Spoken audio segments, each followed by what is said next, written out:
Friend আজকে আমি তোমাদের দেখাবো কি করে একটা পাসপোর্ট মাপের ছবি কোনো লেয়ার ছাড়াই তৈরি করা যায় মাত্র 1 মিনিটে। ঠিক আছে ফ্রেন্ড, কিন্তু এই ছোটো ভিডিওটি যদি কারো ভালো লেগে থাকে অবশ্যই লাইক শেয়ার অ্যান্ড সাবস্ক্রাইব করে দেবেন আর আমার চ্যানেলটির সঙ্গে থাকবেন নতুন নতুন ভিডিওর আপলোড পেন। তো চলো দেরি না করে আমরা দেখে আসি কী করে একটা পাসপোর্ট মাপের ছবি তৈরি করা যায়। তার জন্য আমাকে একটা ছবি নিতে লাগবে। তো আমি তার আগে আমার অ্যাডোব ফটোশপ ডাউনলোড করে নিতে লাগবে। ঠিক আছে ফ্রেন্ড, তবে আমি তোমাদের এই ছবিটা করে দেখাবো। হ্যাঁ, এটা মোবাইল থেকে তোলা হয়েছে ফ্রেন্ড। আমি তোমাদের এই ছবিটাকে কী করে পাসপোর্ট বানাতে হয় সেটা আমি তোমাদের দেখাবো। তার জন্য তোমাদের কম্পিউটার লাগবে, অ্যাডোব ফটোশপ বা যে কোনো ফটো সফটওয়্যার যে থাকে তোমাদের, তো সেটা খুলে নেবেন ফ্রেন্ড, আর এই ফাইলটি আপলোড করে নেবেন। ঠিক আছে, তো দেরি না করে চলো দেখে আসি। এখানে ফ্রেন্ড আমি প্রথমে সেই ফাইলটি আপলোড করব। চলো সেই ফাইলটা প্রথমে আমি আপলোড করে নিই। ফ্রেন্ড নতুন নতুন ভিডিও পেতে আমাদের সঙ্গে থাকবেন আর আমার চ্যানেলটিকে সাবস্ক্রাইব করে রাখবেন। তবে চলো দেখে আসি। আমি প্রথমে ফাইলটা সিলেক্ট করে নিই। আমি প্রথমে এই ছবিটা করে দেখাবো। ঠিক আছে ফ্রেন্ড, তো এটা পাসপোর্ট মাপের জন্য নেক্সট, আর আমি এটা মোবাইল দিয়ে তুলেছি, কিন্তু কি করে এই ছবিটিকে সুন্দরভাবে ফুটিয়ে তোলা যায় সেটা আমি তোমাকে দেখাবো আজকে। তো ফ্রেন্ড তার জন্য আমাদের প্রেস করতে লাগবে সেই টুল বাটনটা। ঠিক আছে ফ্রেন্ড, দেখতে পাচ্ছেন সেই টুল বাটনটা দিয়ে আমি এই কালো দাগগুলো বন্ধ করব। ঠিক আছে, তো তার জন্য আমাকে নিতে হবে এই টুলটা। ঠিক আছে, এটা ক্লিক করে দেবো এখানে। তো ক্লিক করে দিয়ে এই যে কালো দাগগুলো দেখতে পাচ্ছেন দু সাইডে, সেই কালো দাগগুলো আমাদের তুলতে লাগবে। তার জন্য শিফট বাটনটা চেপে ধরে ক্লিক করবেন, দু সাইডে ক্লিক করবেন, এভাবে করে ক্লিক করবেন শিফট বাটনটা চেপে ধরে, এভাবে চেপে দিবেন শিফট বাটন দিয়ে।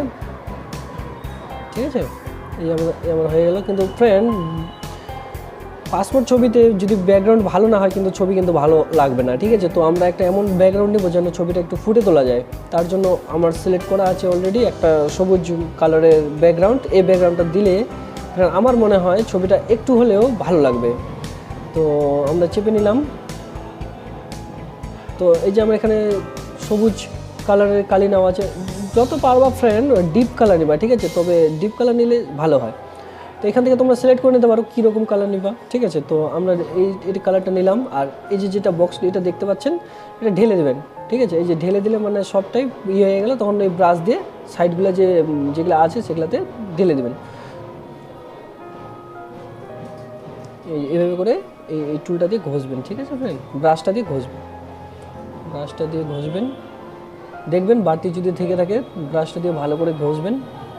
পরবর্তীতে বাকি থাকলে এই সাইডগুলো আছে, সাইডগুলো করে নিলাম, এই করে দিলাম। দেখছেন তো ফ্রেন্ড, এখনও কিছু করিনি, কিন্তু ব্যাকগ্রাউন্ডটা দেওয়ার পর কত স্ট্যান্ডার্ড লাগছে ফ্রেন্ড, মানে ফুটে উঠবে এক কথায় পাসপোর্ট ছবি ব্যাকগ্রাউন্ডের উপর। তাই এরপরে আমরা কন্ট্রোল এম মেরে নেবো। হ্যাঁ, কন্ট্রোল এম মেরে নিয়ে একটু ব্রাইটনেসটা বাড়িয়ে দেবো। ঠিক আছে, তো চলো কন্ট্রোল এম দিয়ে একটু ব্রাইটনেসটা বাড়িয়ে দিই। এখানে ওকে করে দিবেন। তাহলে এখানে কন্ট্রোল এম দিয়ে হয়ে গেল, একটু ব্রাইটনেসটা করে নিলাম। এরপর কন্ট্রোল এল দিয়ে এই সাইডগুলো আছে একটু ডিপ করে নেবেন। ঠিক আছে, সাদা করে নেবেন যেন ছবিটা আর একটু ফুটে ওঠে। লাইট করে নিলাম একটু।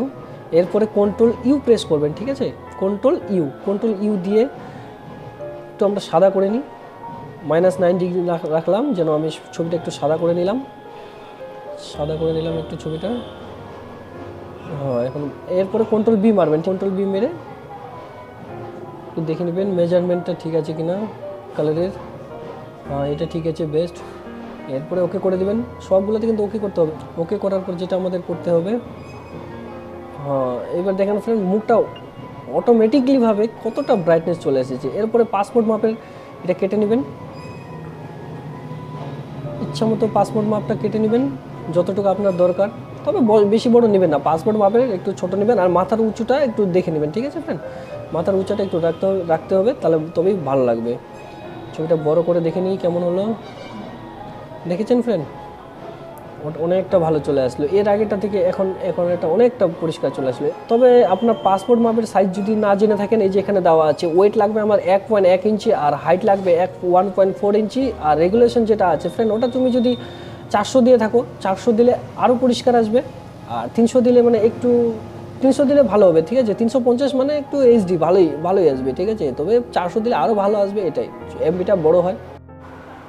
সেভ করার সময় এই যে লো হাই কোয়ালিটির যেটা আছে না, এটা সবসময় বাড়িয়ে রাখবেন। তবে ছবিটা যখন আপনি সেভ করবেন ছবিটা ভালো, মানে এমবিটা ভালো থাকবে আর ছবিটা ভালো আসবে।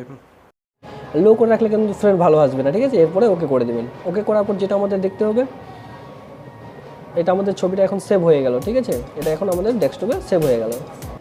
এরপরে আমি তোমাদের দেখাবো কী করে একটা পাসপোর্ট, একটা স্ট্যাম্প সাইজের ছবি কী করে প্রিন্ট করতে হয়। সেই ভিডিওটির লিঙ্কটা আপনি নিচে ডিসক্রিপশন বক্সে পেয়ে যাবেন, ঠিক আছে ফ্রেন্ড।